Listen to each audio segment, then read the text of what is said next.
Hello दोस्तों, 10 और 11 जून का जिनका भी एग्ज़ाम है, आप उन एग्ज़ाम को लिए हो जाइए तैयार, क्योंकि घटना चक्र का सॉल्यूशन आपके लिए मैं लेकर के आया हूं। मध्यकालीन भारत का इतिहास से शुरू कर रहा हूं। पहला प्रश्न आपके सामने में है। ये सारा प्रश्न मैं घटना चक्र से उठा रहा हूं, आप ये बात नोटिस कर लीजिएगा। पहला प्रश्न है, गुलाम वंश का प्रथम शासक कौन था? हम लोग जानते हैं कि 1210 ईस्वी में गुलाम वंश का स्थापना कुतुबुद्दीन ऐबक द्वारा किया गया था। कुतुबुद्दीन ऐबक को हम लोग लाख बख्श के नाम से जानते हैं। किस नाम से जानते हैं? लाख बख्श के नाम से जानते हैं दोस्तों। और कुतुबुद्दीन ऐबक लाखों का दान करता था, इसलिए इसको हम लोग किस नाम से जानते हैं? लाख बख्श के नाम से जानते हैं। दिल्ली सल्तनत का वृद्ध पुरुष के नाम से हम लोग जानते हैं, ये भी बात आप याद रख लीजिएगा। अच्छा, कुतुबुद्दीन ऐबक पूछेगा क्या बनाया था, आपको बताना है। इन्होंने 2.5 दिनों का झोपड़ा बनाया था। क्या बनाया था? 2.5 दिनों का झोपड़ा बनाया था। दोस्तों पूछेगा कि ये 2.5 दिनों का झोपड़ा क्या था, आपको बताना है कि ये 2.5 दिनों का झोपड़ा एक मस्जिद है। क्या है? ये मस्जिद है। ये कहाँ पड़ता है? ये राजस्थान के अजमेर में बनाया था। दोस्तों अजमेर को हम लोग कहते हैं राजस्थान का हृदय, आप ये भी बात याद रख लीजिएगा। इन्होंने 2 गो उपाधि लिया था, मलिक एवं सिपह सलाहकार की उपाधि को धारण किया। कुतुबुद्दीन ऐबक ने 2 उपाधि को धारण किया, पहला कौन? मलिक, और दूसरा सिपह सलाहकार का उपाधि को धारण करने वाला ये व्यक्ति था। चलिए, और अगर पूछे कि कुतुबुद्दीन ऐबक किसका गुलाम था, तो ये मोहम्मद गोरी का गुलाम था। किसका गुलाम था? तो मोहम्मद गोरी का ये गुलाम था। आप ये बात याद रख लीजिएगा। दोस्तों कुतुबुद्दीन ऐबक जब बचपन में अपने माता पिता के साथ मेला देखने के लिए जाता है, तो वहाँ पर ये बिछड़ जाता है।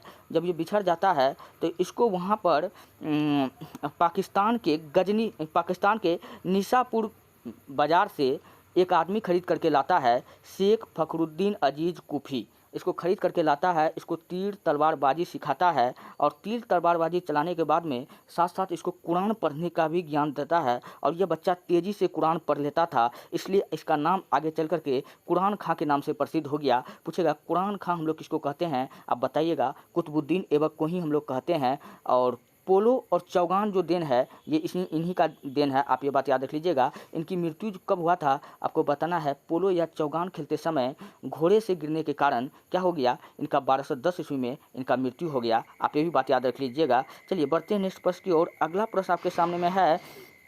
देखिए दोस्तों, अगला प्रश्न आपके सामने में है, कुतुबुद्दीन ऐबक की राजधानी थी। दोस्तों कुतुबुद्दीन ऐबक की जो राजधानी थी, ना तो दिल्ली थी, ना तो लखनऊ थी, ना ही अजमेर था तो कहाँ था भैया? लाहौर में था। इसलिए इसका ऑप्शन एक क्या हो जाएगा? बिल्कुल राइट हो जाएगा, क्योंकि कुतुबुद्दीन ऐबक ने अपना राजधानी कहाँ बनाया था? लाहौर बनाया था। दोस्तों कुतुबुद्दीन ऐबक के बारे में कहा जाता है, इसका जीवन में अपने आप को ये 2 कलंक मानता है। क्या मानता है? 2 कलंक क्या है इसका जीवन का? एक है कि शमसुद्दीन क्यूमर्स, किसका? शमसुद्दीन, गुलाम वंश का अंतिम शासक जो 3 साल का बच्चा था, कौन था? शमसुद्दीन क्यूमर्स। इनकी हत्या करके ये गद्दी पर बैठता है, इनको अपने जीवन का ये कलंक मानता है। दूसरा एक फ़कीर है सीदी मौला। क्या है? सीदी मौला। इनको हाथी के पैरों की तरह दबा कर मरवा डाला था। तो ये 2 गो इनके जीवन का कलंक है, आप ये भी बात याद रख लीजिएगा। चलिए नेक्स्ट प्रश्न आपके सामने में है, 2.5 दिन का झोपड़ा क्या है? दोस्तों अभी भी मैंने आपको बताया कि 2.5 दिन का झोपड़ा दोस्तों क्या है? ये एक मस्जिद है जिसको कुतुबुद्दीन ऐबक ने बनाया था। ये कहाँ पड़ता है? राजस्थान के अजमेर में।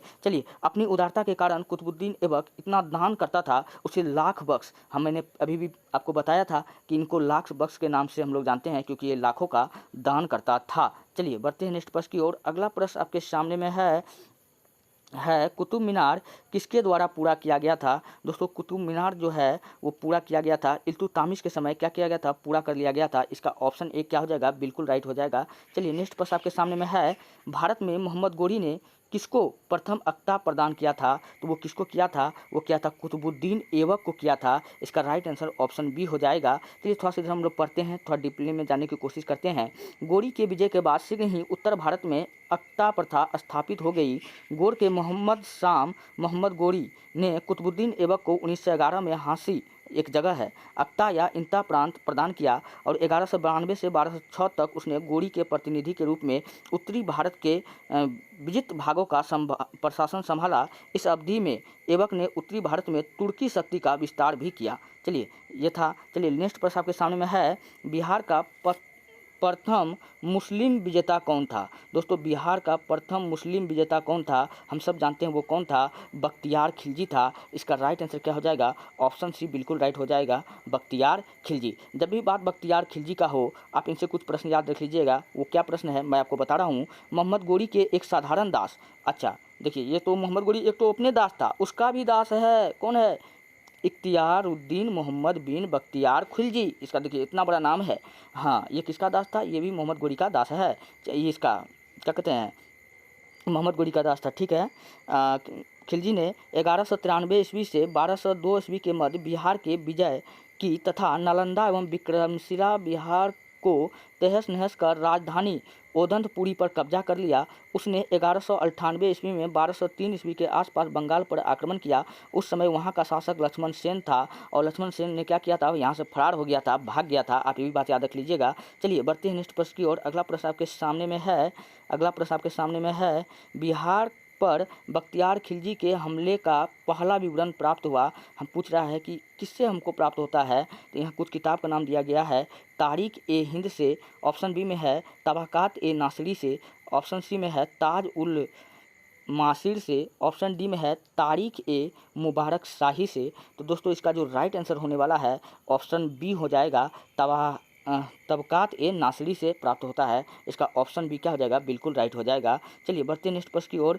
नालंदा बिहार का विध्वंस किया था। अभी भी मैंने आपको बताया कि नालंदा विश्वविद्यालय को किसने नष्ट किया था? सनकी बख्तियार खिलजी ने। इसका ऑप्शन ए क्या हो जाएगा? बिल्कुल राइट हो जाएगा। बिहार में तुर्क सत्ता का वास्तविक संस्थापक कौन था? अब यहाँ क्वेश्चन पूछ रहा है कि तुर्क सत्ता का वास्तविक संस्थापक कौन था, तब आपको बताना है बख्तियार खिलजी। क्या बताना है? बख्तियार खिलजी बिहार में तुर्क सत्ता का वास्तविक संस्थापक है। आप ये भी बात याद रख लीजिएगा। चलिए बढ़ते हैं नेक्स्ट प्रश्न की ओर। अगला प्रश्न आपके सामने में है, मुस्लिम शासक जिसका साम्राज्य दार उल इस्लाम का एक भाग माना जाता था वह था, कौन था? अच्छा, दार उल हर्ब, और एक होता है दार उल इस्लाम।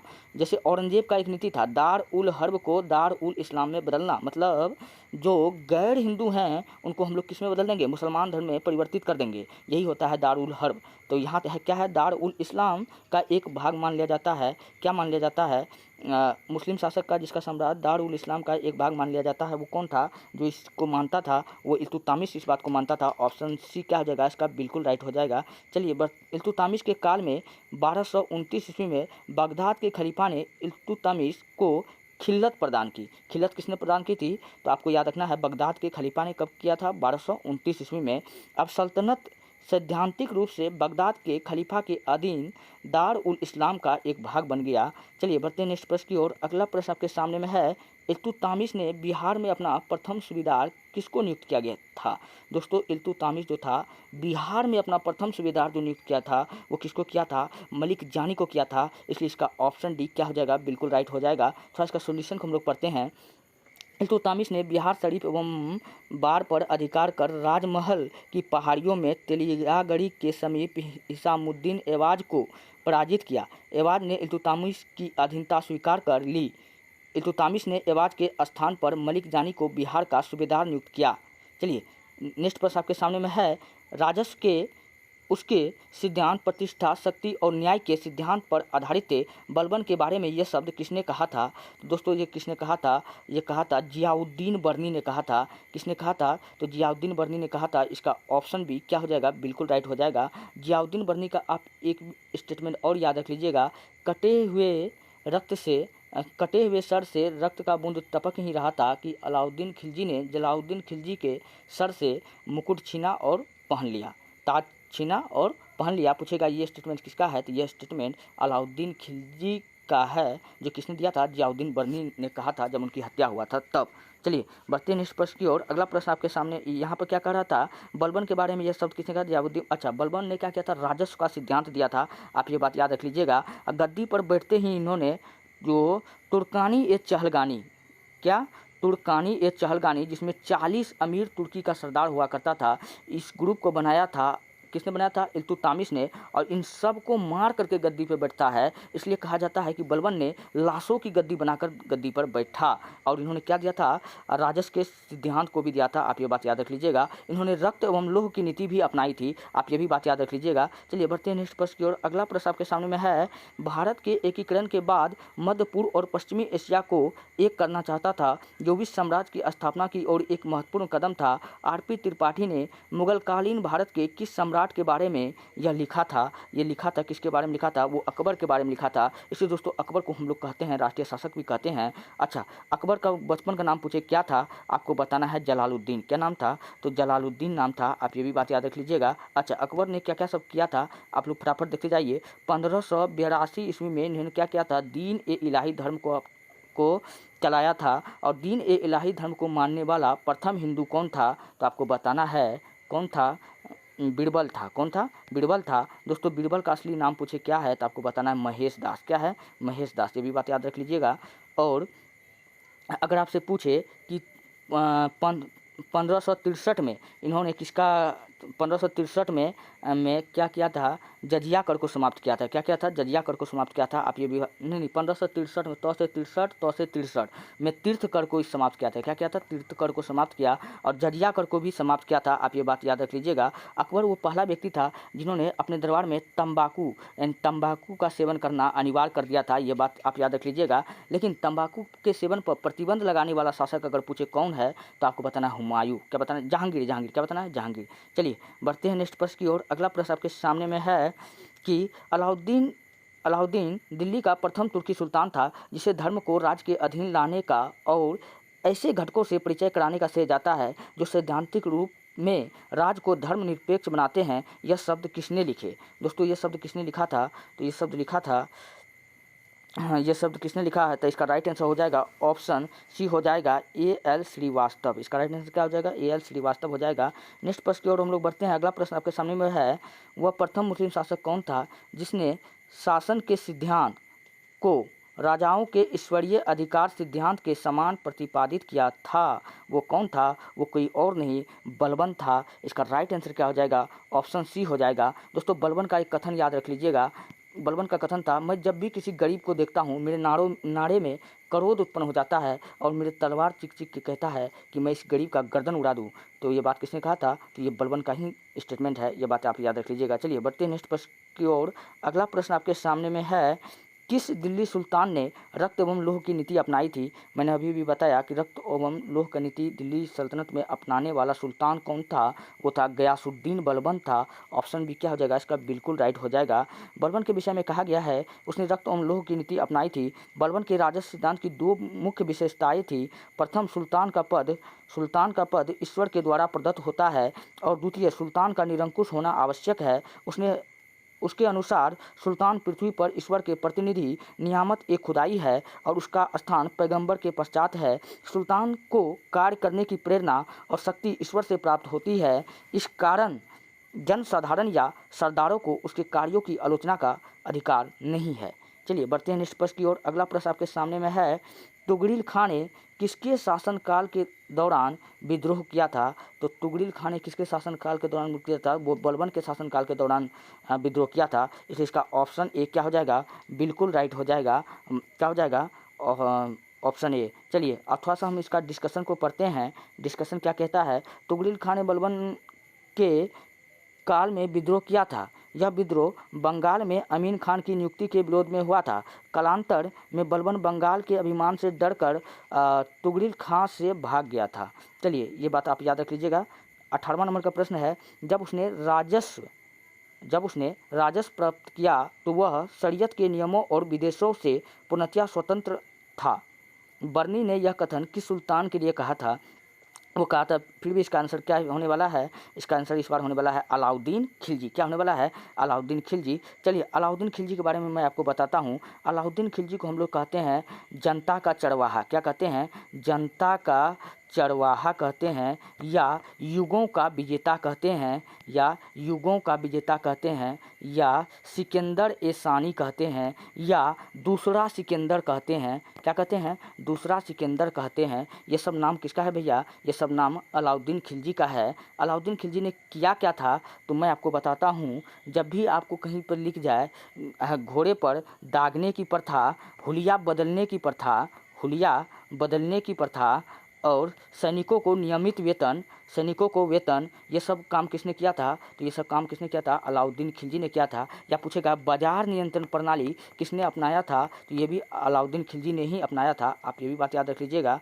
और चलिए, और अलाउद्दीन खिलजी के बारे में, हाँ, अलाउद्दीन खिलजी अलाउद्दीन खिलजी पहला शासक था जिन्होंने दक्षिण भारत को जीता था। आप ये बात याद रख लीजिएगा। चलिए, जियाउद्दीन बर्नी ने उक्त कथन खिलजी के लिए कहा है कि दिल्ली का पहला सुल्तान था जिसने धर्म पर राज्य का नियंत्रण स्थापित किया। इस संदर्भ में अपनी नीति की व्याख्या करते हुए वह स्वयं कहता है कि मैं नहीं जानता कि कानून की दृष्टि से क्या उचित है, क्या अनुचित। मैं राज्य की भलाई अथवा अवसर विशेष के लिए जो उपयुक्त समझता हूँ उसी को करने की आज्ञा देता हूँ। अंतिम न्याय के दिन मेरा क्या होगा मैं नहीं जानता।